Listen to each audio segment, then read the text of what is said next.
Newsfirst at 9. A very good evening to you. This is Primetime News. I'm Sonali Wanigabadage. And I'm Nadim Majid. Let's start off with a look at the news making headlines tonight. Office of the UN High Commissioner for Human Rights says that the international investigation will take place despite not being permitted to enter Sri Lanka. Medical officers of health continue their trade union action in Nuwara in protest against an incident where Minister Thondaman allegedly threatened an MOH officer. Vegetable prices in the domestic market on the rise. 53 Indian fishermen who breached the Lanka maritime boundary remanded. The United Kingdom has reiterated its call for Sri Lanka to cooperate with the international investigation mandated by the UNHRC in Geneva this year. British High Commissioner to Sri Lanka John Rankin shared this comment at an event hosted to mark the birthday of Her Majesty Queen Elizabeth II. The event was graced by First Lady Shivanti Rajapaksa and was attended by a number of public representatives. As Commonwealth members, Sri Lanka and the United Kingdom have both committed to the values set out in the Commonwealth Charter. Commitment to democracy, respect for human rights and the rule of law, commitment to sustainable development, good governance and gender equality. It is in the context of such commitments, both in the Commonwealth and the United Nations, that we continue to call on Sri Lanka to cooperate with the international investigation mandated by the UN Human Rights Council in Geneva in March, and to fully implement the specific recommendations in your own Lessons Learned and Reconciliation Commission report, including on accountability and ensuring justice for victims of all sides during the conflict. Rupert Colville, the spokesperson of the Office of the UN High Commissioner for Human Rights, says the investigation into alleged war crimes in Sri Lanka will take place regardless of whether the investigation team is granted access to Sri Lanka or not. Replying to a question posed by Newsfirst via email, Colville noted that it would be better to have access to Sri Lanka itself, but it is still possible to do a full and thorough investigation without access. On Wednesday, Parliament adopted a motion calling for the prevention of a UN investigation team from conducting inquiries on the ground in Sri Lanka, effectively denying the team access to the country. However, the OHCHR spokesperson, citing examples of the independent commissions of inquiry on Syria and on North Korea, said a full and thorough investigation would be possible. He noted that these two commissions of inquiry in Syria and North Korea, which were investigating massive human rights violations, were not able to enter the countries in question, but were still able to produce very detailed reports and gathered lots of important evidence. He added that over the years, the OHCHR has developed extensive methodology for dealing with situations where access is denied.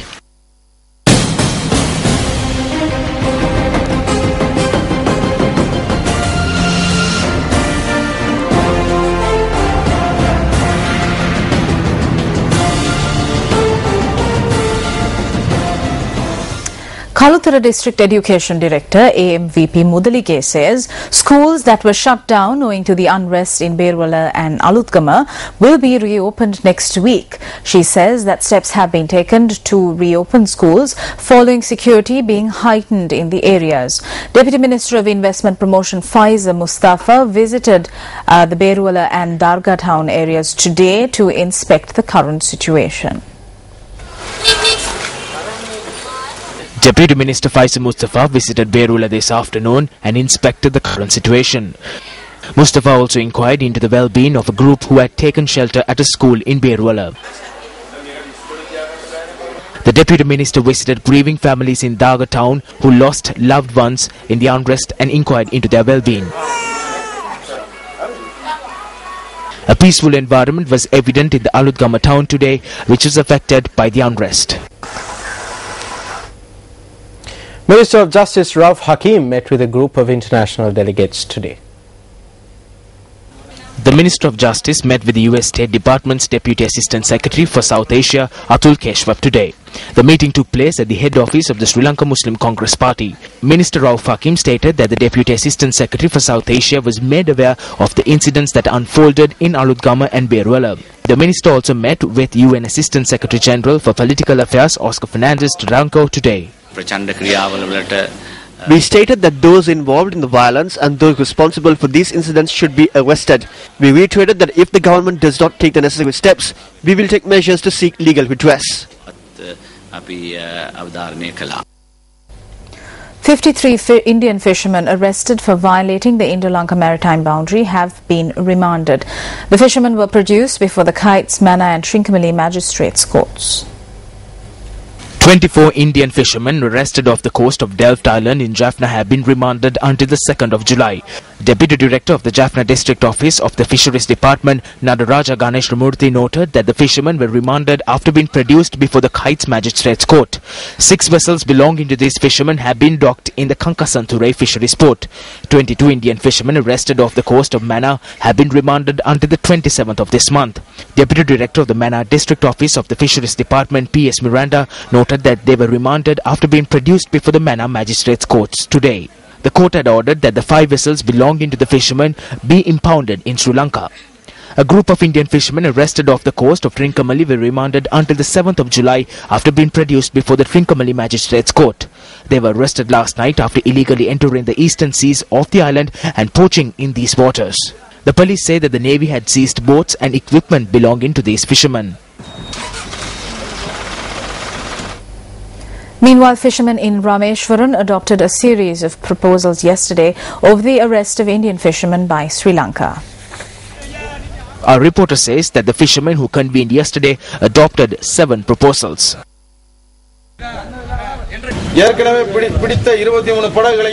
The 34 boats seized by Sri Lanka, including 23 boats seized on a prior occasion, and the 11 seized today, must be released immediately. We also decided that the central and state governments should intervene to secure the release of 46 fishermen. If the central and state government fail to do this, then countries that are vocal about the government of Sri Lanka or the United Nations will turn their attention to our problem. One person was killed when a mine shaft collapsed at a graphite mine in Thalatoya today. This graphite mine is located in Mailapitiya in Thalatoya. The shaft collapsed last night, releasing earth into the mine. A 55-year-old unmarried miner from Matale was killed in the incident. According to our correspondent, the deceased was inside the mine when the shaft collapsed. Everyone tried to rescue him, but to no avail.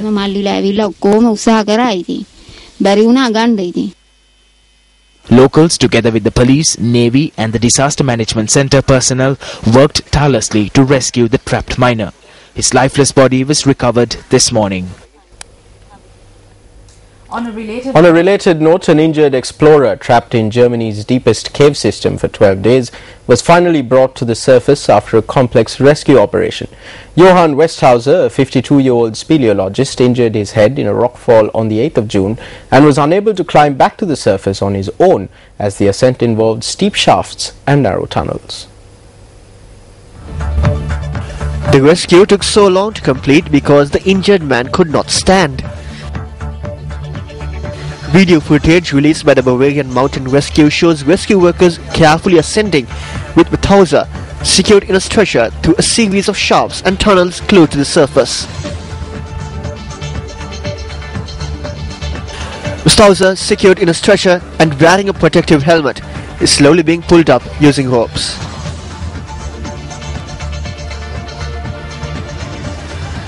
Some 70 rescue workers were in the cave to help recover the man, while further teams, along with doctors, were waiting above ground.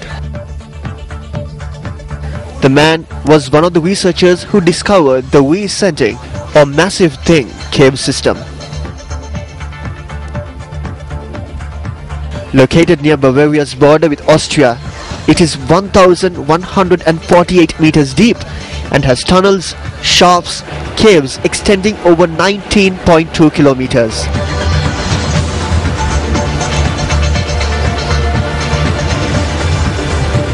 It normally takes 12 hours to climb from the site of the accident to the surface.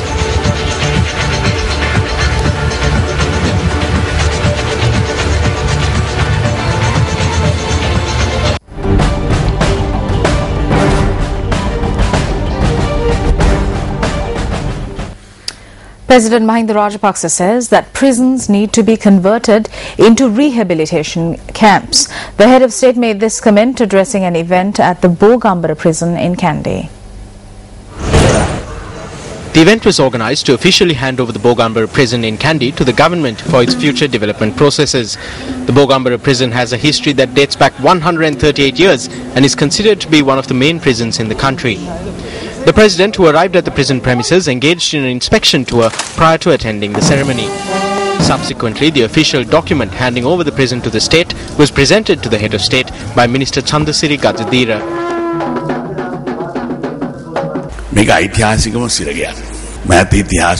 This is a historic prison.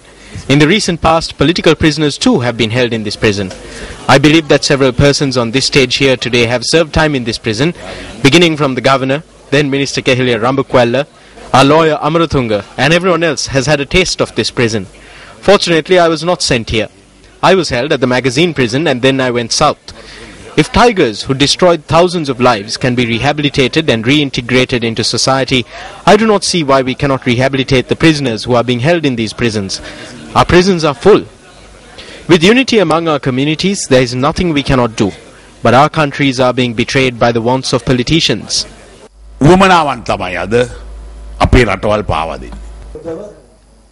Prison inmates staged a drama to add colour to the event. The strike commenced by medical officers in the Nuwara district over an incident where Minister Arumugham Thondaman allegedly threatened the medical officer of Kottagala is still underway. The Government Medical Officers Association, or GMOA, says the strike will continue until a decision is arrived at following discussions with local branches. The strike action is underway at 13 MOH offices coming under the purview of the Central Province Ministry of Health. The strikers' primary demand is that the safety of the medical officers should be guaranteed. Another round of discussions was held today regarding this matter with Minister of Health Maithripala Sirisena.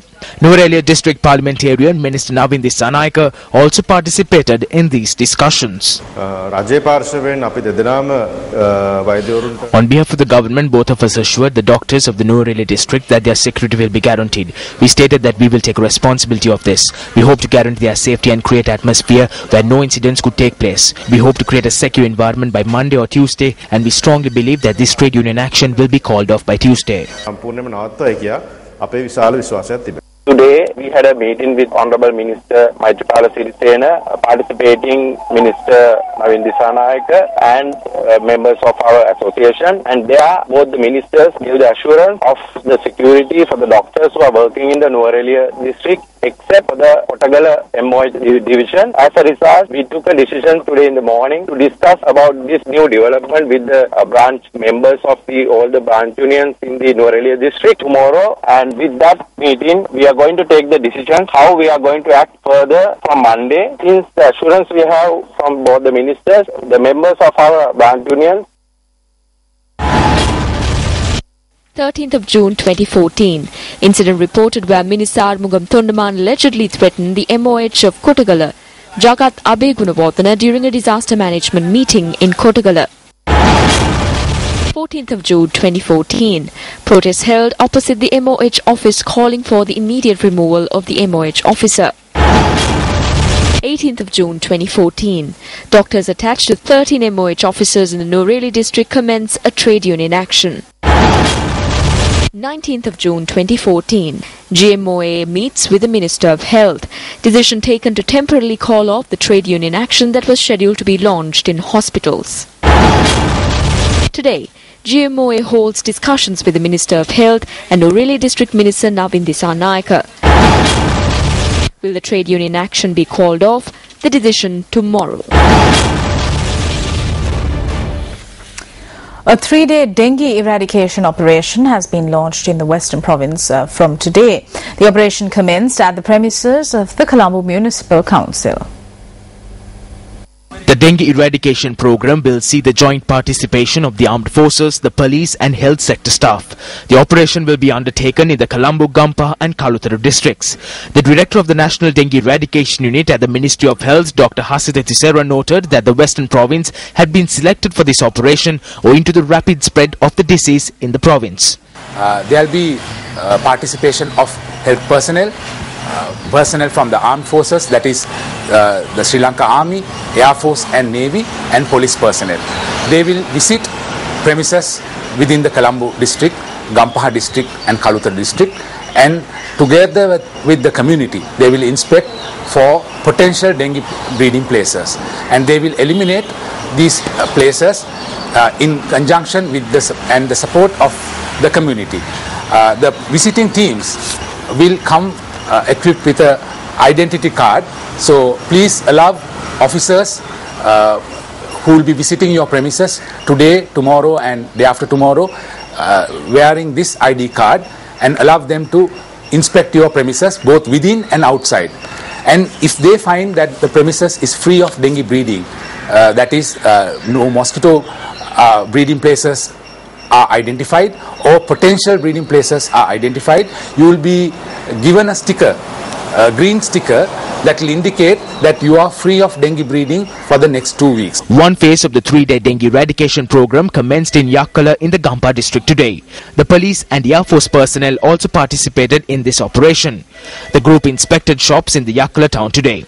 According to the data provided by the Epidemiology Unit, 59.52% of the 15,184 dengue patients reported in the past 6 months have been reported from the Western Province.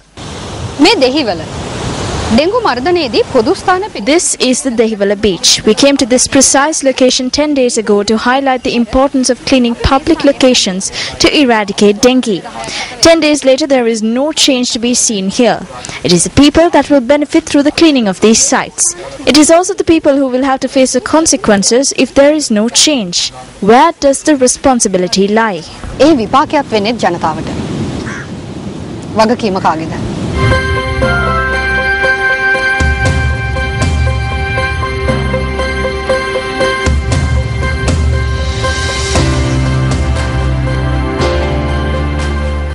Farmers and traders say that it will take about another month for vegetable prices to return to normal.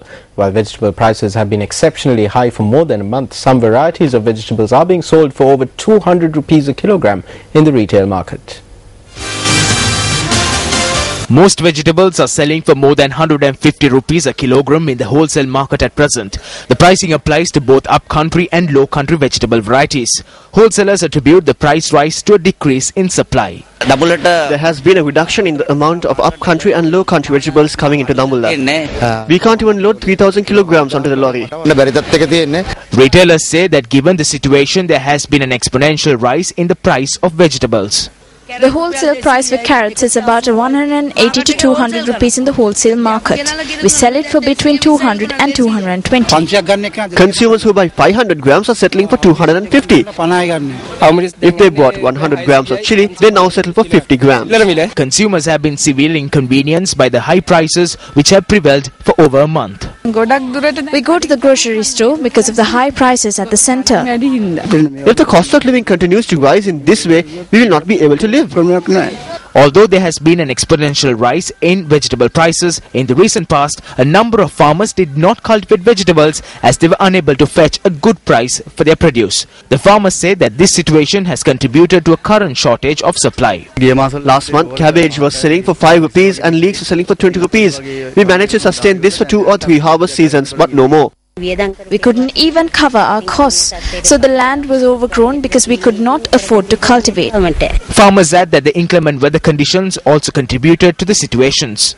They say that the 4-month-long drought and subsequent deluge damaged large swaths of croplands. Up-country vegetables are only being planted now. It will be about 3 months before they come to the market.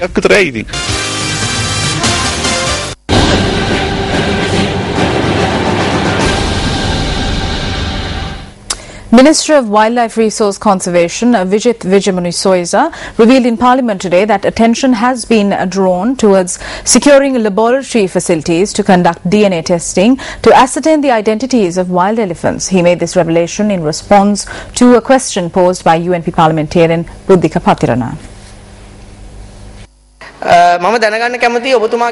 You said that microchips and DNA testing will be used to identify elephant calves. We know that technology can be used for good or for evil. A separate unit will have to be established at great cost to analyze animal DNA, and a skilled staff would be required for this. On the other hand, if microchips are implemented, poachers can obtain microchip readers and use these to identify and capture elephants. What solutions does the ministry have with regard to these two problems? We had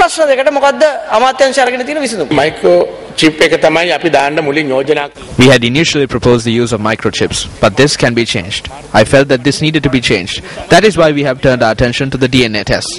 At present, we will have to conduct DNA tests at the existing laboratories and institutions. As a whole, we do have faith in public institutions with regard to DNA testing. We cannot belittle this trust. However, we are thinking about establishing our own unit.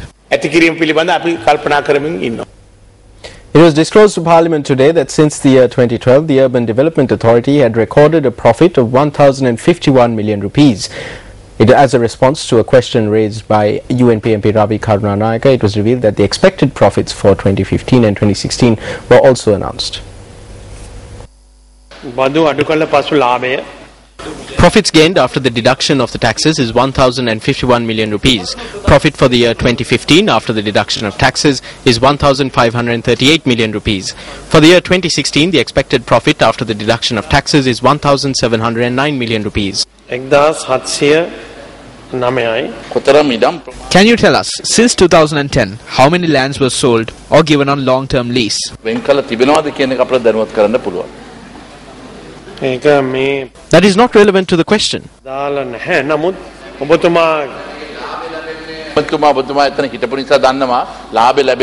You might know that the profit is gained by either selling lands or giving them on lease. Have you been able to achieve such a profit through the sale of lands or giving them on lease? We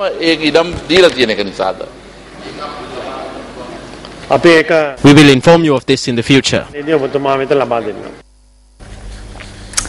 It was also revealed in Parliament today that the Minister of Higher Education is taking steps to make English aptitude compulsory for graduates. The Minister expressed these views in response to a question posed by UNP parliamentarian Sajith Premadasa. I wish to ask you if the number of language laboratories provided is sufficient in terms of the student population. In truth, Honourable Deputy Speaker, it is not sufficient in terms of the student population. However, in terms of student participation, you will find that there is a surplus. Thereby, we are taking steps to enthuse students about participating in these programs. The numbers are gradually increasing. However, there are still empty chairs, desks and computer terminals in these classrooms. We believe this will increase gradually, and we hope to increase the number of laboratories accordingly. Democratic Party leader Sarath Fonseca says that certain areas of the Uva province are still mired about 30 to 40 years in the past. He made this statement at an event held in Atampitiya, Badulla. A public rally was held under the patronage of Democratic Party leader Sarath Fonseca at the Alawala junction in Atampitiya.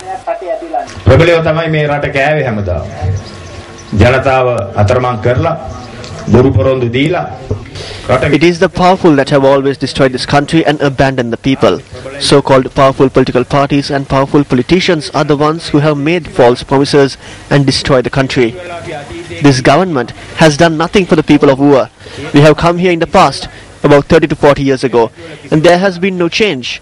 We believe that following the Uva election, the government will be shaken, and this will be evident at next year's general election. The government will definitely lose about 500,000 more votes by then. On that day, we will have to attire ourselves in white and walk behind the cortege of the alliance. The same fate that has befallen the United National Party will befall the Sri Lanka Freedom Party in about 7 to 8 months.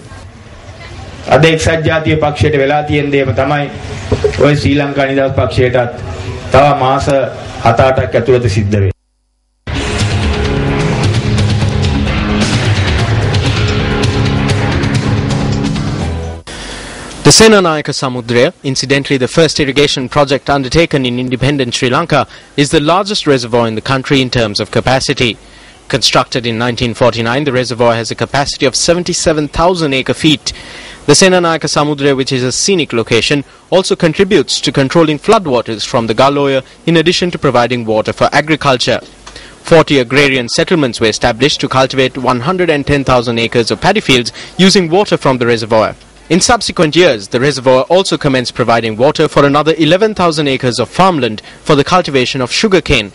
In addition to this, a significant number of families rely on the freshwater fishing industry at the reservoir for their livelihoods.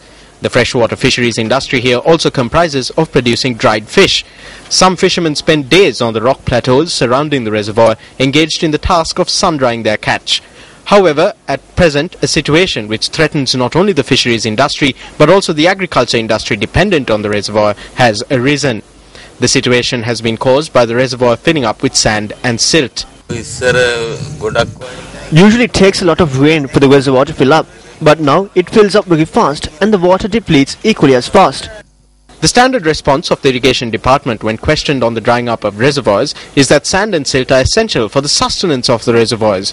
Given the fact that the Senanayaka Samudra is also a major source of drinking water, it is not suitable for the situation to be disregarded, as a significant portion of the reservoir has now become a paradise for mud dwellers. It is all mud from here as far as the eye can see. When you go beyond that, it is sandbars. Tomorrow on Action TV, we look at how this reservoir meets the drinking water needs of the people of Iginiagala, the first town established at the Galoya irrigation scheme.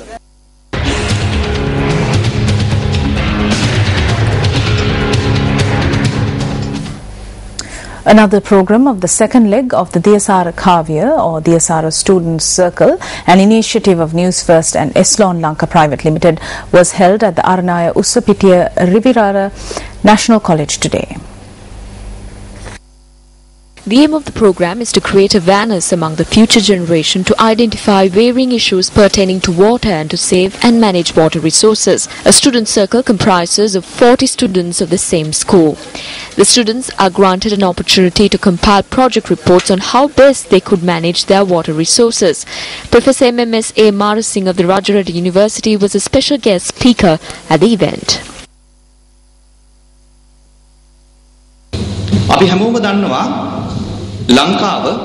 We know that Sri Lanka is a country with plenty of water, but if we fail to conserve water, we will also have to lead a life similar to that of people living in deserts. That is the reason why we are hoping to move forward by establishing programs such as the Diyasara Kavya.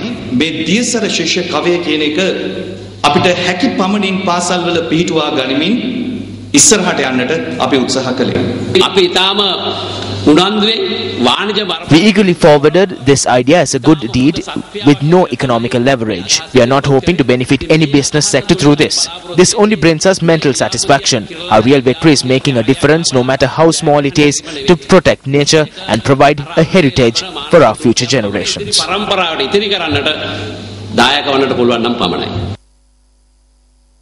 Certificates were presented to students who participated in the Diyasara Student Circle program.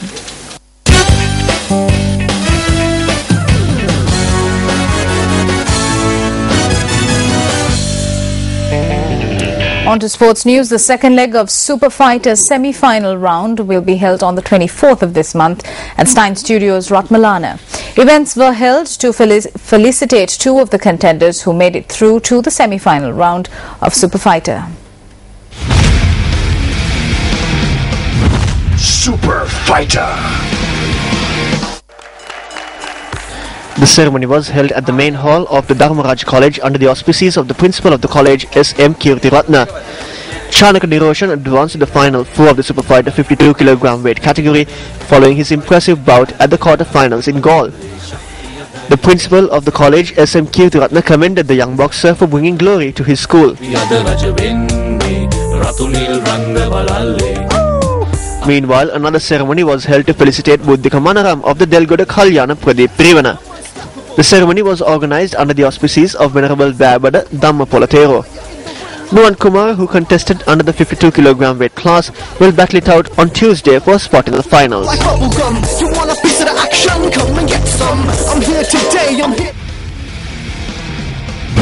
Super Fighter. After a dramatic draw at the first test at Lord's, Sri Lanka are looking to take an upper hand in the second test that commenced at Leeds today. Now, despite a solid start after being invited to bat, the Lankans suffered the loss of Kaushal Silva in the 15th over of the day. He was sent back for 15 runs by James Anderson. Dimuth Karunaratne was bowled out by Liam Plunkett for 28 runs 5 overs later. Plunkett went on to claim the wickets of Mahela Jayawardena and Lahiru Thirimanne, leaving Sri Lanka struggling at 108 for the loss of 4 in the 38th over. A short while ago, Sri Lanka were on 246 runs for the loss of 9 wickets. Oh, he's gone fast ball! Brilliant from Plunkett! On to some tennis news. Visakha Vidyalaya Colombo emerged overall champions at the Inter-School Girls Tennis Tournament today. Ladies College Colombo emerged runners-up.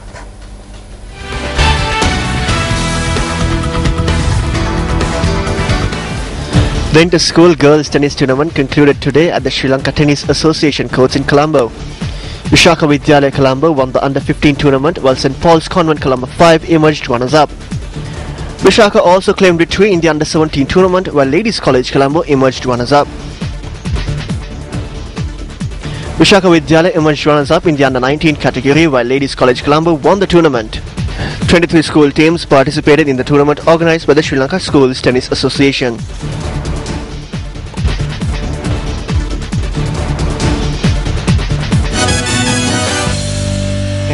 Luis Suarez left England on the brink of a World Cup exit as his double strike gave Uruguay victory in Sao Paulo, while Colombia beat Ivory Coast 2-1 to secure their second win in the tournament in Group C.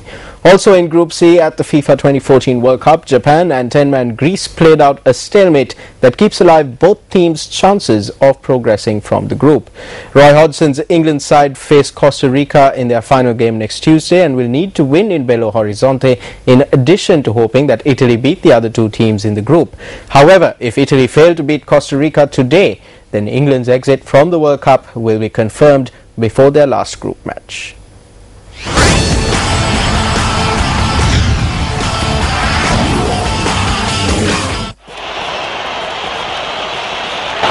Liverpool striker Suarez was making his return after a month out following knee surgery, and it proved to be bad timing for England and manager Roy Hodgson, as his brilliance was the difference in a fiercely fought encounter.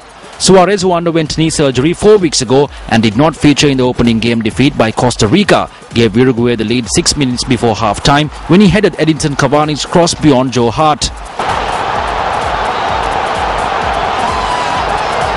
Cavani wasted a golden chance to increase Uruguay's lead early in the second half, and Rooney was then denied by Fernando Muslera before the Manchester United striker drew England level with 15 minutes left.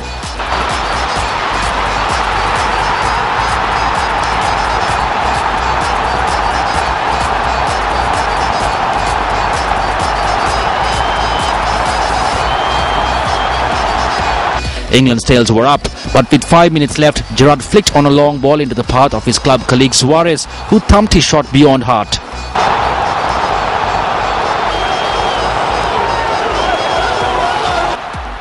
Colombia made it 2 wins from 2 games in Group C after second half goals from James Rodriguez and Juan Fernando Quintero to secure a 2-1 victory over Ivory Coast in Brasilia. Colombia, who beat Greece in their opening game, took the lead on 64 minutes when Cuadrado curled in a corner and Rodriguez parred a header past Barry.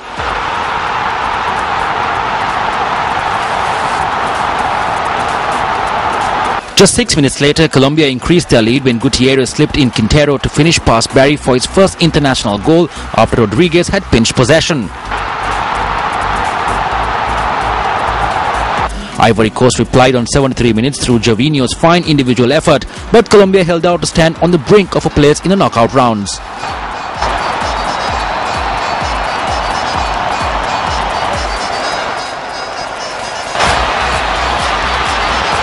Greece produced a dogged defensive performance to draw 0-0 with Japan in Group C after captain Kostas Katsaronis was sent off in the first half.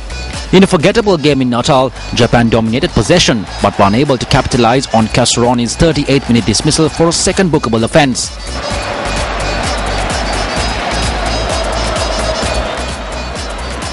The result means both teams still have a chance of qualifying for the last 16 of the World Cup after building on defeats in their opening games. Japan will meet Colombia in their final group match, with Jose Peckerman's side now guaranteed a spot in the knockout stages following their earlier win over Ivory Coast.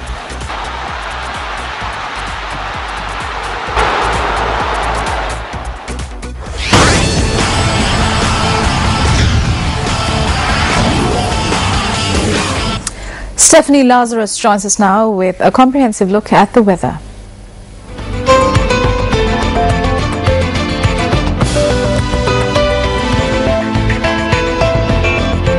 A very good evening to you and welcome to Weather First. We start with a look at the northern parts of the country where sunny weather conditions are expected, with a slight cloud cover coming across the northwestern parts of the country and the eastern parts of the country later on in the evening hours over the next 24 hours. Still a lot of warm weather, rather sunny weather conditions will be coming across the north central parts of the country, and the coastal line in the eastern parts of the country will see some sunny weather conditions as well, with temperatures hovering around 37 and 38 degrees Celsius.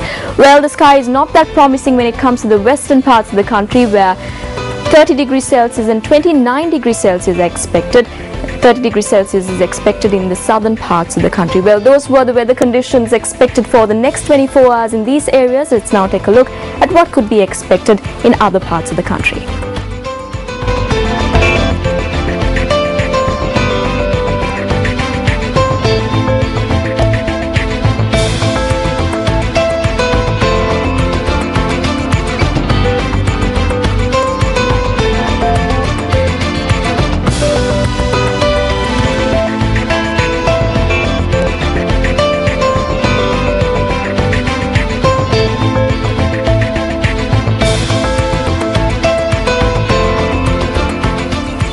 Well, that's a wrap from all of us here at News First. Remember, if you missed out on any of the stories we just said, you can log on to our website, www.newsfirst.lk. I'm Sonali Vanigabadage. And I'm Nadim Majid. Just a reminder that you can also follow us on Twitter on the handle at newsfirst_EN. Have a pleasant weekend ahead. Good night and good luck.